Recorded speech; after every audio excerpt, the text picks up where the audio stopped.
सभी भक्तों से निवेदन है कि चरितावली शुरू होने के पहले आप इस वीडियो को लाइक करके चैनल को सब्सक्राइब कर लीजिए और कमेंट में भक्त महाराज की जय, श्री सीताराम जी महाराज की जय लिखिए। चैत्र मास में रामायण के पठन और श्रवण का महात्म्य। कलिक नामक व्याध और उत्तंक मुनि की कथा। नारद जी कहते, महर्षियों, अब मैं रामायण के पाठ और श्रवण के लिए उपयोगी दूसरे मास का वर्णन करता हूँ। एकाग्र चित्त होकर सुनो। रामायण का महात्म्य समस्त पापों को हर लेने वाला, पुण्यजनक तथा संपूर्ण दुखों का निवारण करने वाला है। वह ब्राह्मण, क्षत्रिय, वैश्य, शूद्र तथा स्त्री, इन सब को समस्त मनोवांछित फल प्रदान करने वाला है। उससे सब प्रकार के व्रतों का फल भी प्राप्त होता है। वह दुस्वप्न का नाशक, धन की प्राप्ति करने वाला तथा भोग और मोक्ष रूप फल देने वाला है। अतः उसे प्रयत्न पूर्वक सुनना चाहिए। इसी विषय में विज्ञ पुरुष एक प्राचीन इतिहास का उदाहरण देते हैं।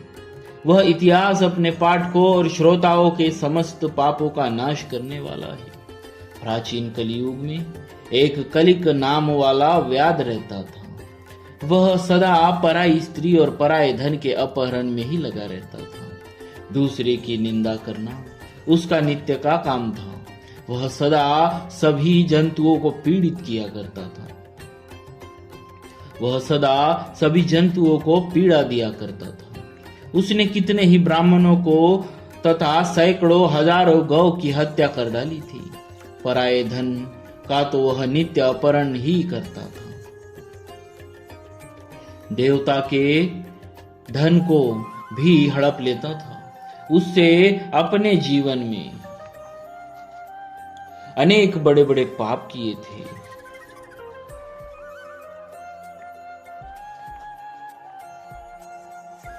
उसके पापों की गणना करोड़ों वर्षों में भी नहीं की जा सकती थी। एक समय वह महापाप व्याध, जो जीव जंतुओं के लिए यमराज के समान भयंकर था, सौवीर नगर में गया।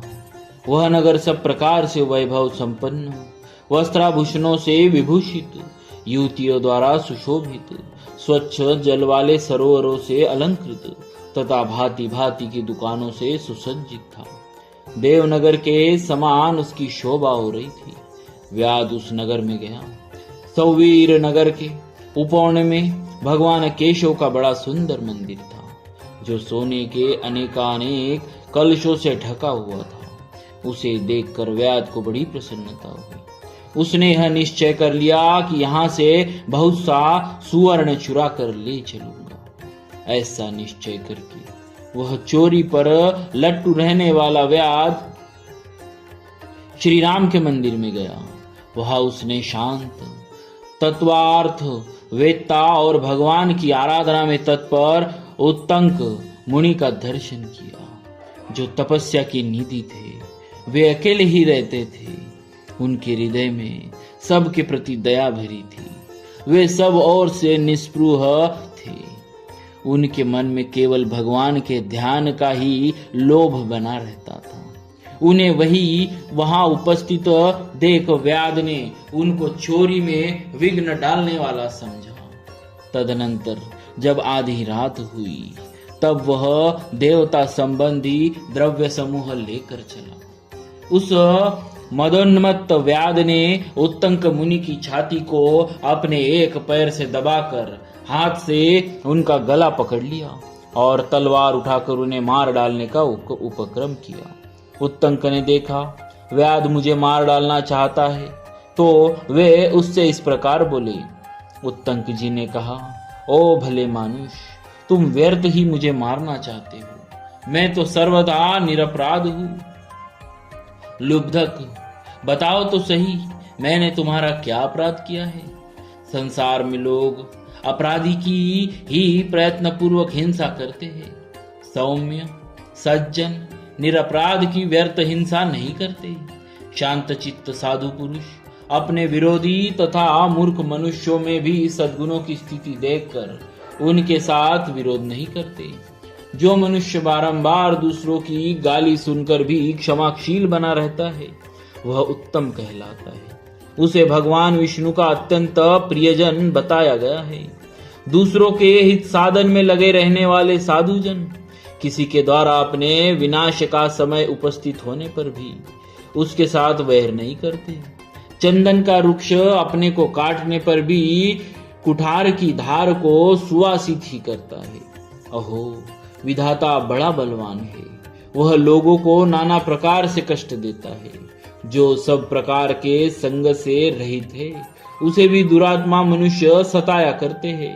अहो दुष्ट जन, इस संसार में बहुत से जीवों को बिना किसी अपराध के ही पीड़ा देते हैं।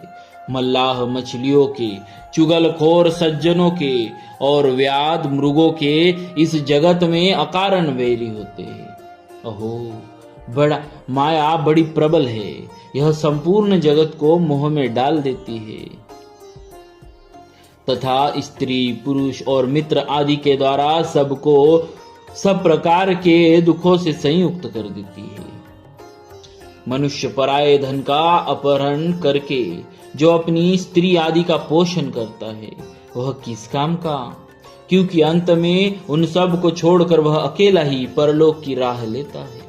मेरी माता, मेरे पिता, मेरी पत्नी, मेरे पुत्र तथा मेरा यह घर बार, इस प्रकार ममता व्यर्थ ही प्राणियों को कष्ट देती रहती है।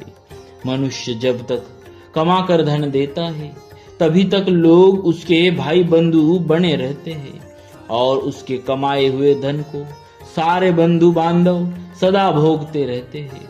किंतु मूर्ख मनुष्य अपने किए हुए पाप के फल रूप दुख को अकेला ही भोगता है।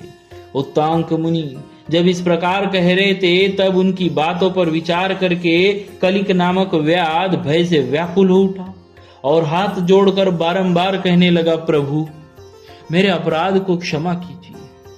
उन महात्मा के संग के प्रभाव से तथा भगवान का सानिध्य मिल जाने से उस लुब्धक के सारे पाप नष्ट हो गए तथा उसके मन में निश्चय ही बड़ा पश्चाताप होने लगा।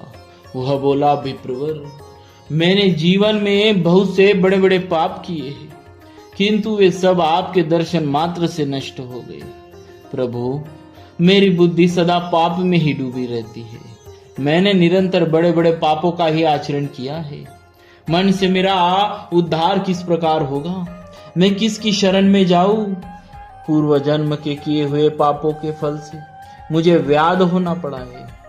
यहां भी मैंने पापों के ही जाल बटोरे हैं। ये पाप करके मैं किस गति को प्राप्त होऊंगा? महामना, कलिक की यह बात सुनकर ब्रह्मर्षि उत्तंक इस प्रकार बोले। उत्तंक जी ने कहा, महामते व्याध, तुम धन्य हो, धन्य हो। तुम्हारी बुद्धि बड़ी निर्मल और उज्जवल है क्योंकि तुम संसार संबंधी दुखों के नाश का उपाय जानना चाहते हो। चैत्र मास के शुक्ल पक्ष में तुम्हें भक्ति भाव से आदर पूर्वक रामायण की नवाह कथा सुननी चाहिए। उसके श्रवण मात्र से मनुष्य समस्त पापों से छुटकारा पा जाता है। उस समय कलिक व्याध के सारे पाप नष्ट हो गए।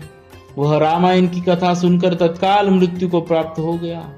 व्याध को धरती पर पड़ा हुआ देख दयालु उत्तंक मुनि बड़े विस्मित हुए। फिर उन्होंने भगवान कमलापति का स्तवन किया। रामायण की कथा सुनकर निष्पाप हुआ व्याध दिव्य विमान पर आरूढ़ हो उत्तंक मुनि से इस प्रकार बोला, विद्वन, आपके प्रसाद से मैं महापातकों के संकट से मुक्त हो गया, अतः मैं आपके चरणों में प्रणाम करता हूं। मैंने जो किया है मेरे उस अपराध को आप क्षमा कीजिए। सुत जी कहते हैं, ऐसा कहकर कलिक ने मुनि श्रेष्ठ उत्तंक पर देव कुसुमों की वर्षा की और 3 बार उनकी परिक्रमा करके उन्हें बार बार नमस्कार किया।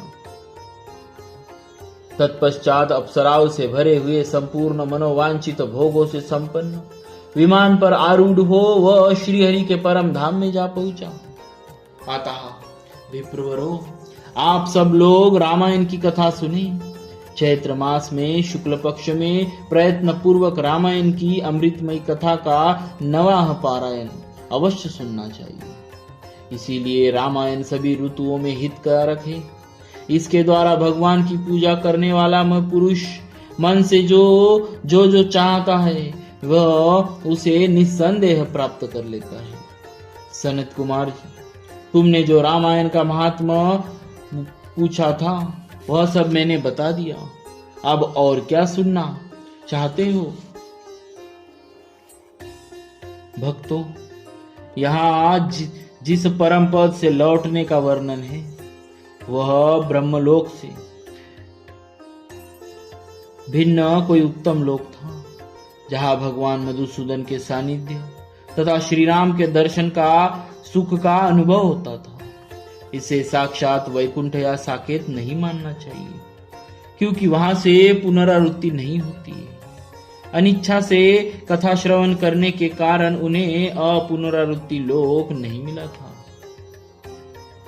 इस प्रकार श्री स्कंद पुराण के उत्तरखंड में नारद सनत कुमार संवाद के अंतर्गत रामायण महात्मा के प्रसंग में चैत्र मास में रामायण सुनने के फल का वर्णन नामक 4था अध्याय पूरा हुआ। बोलिए श्री सीताराम जी महाराज की जय। भक्तवत्सल भगवान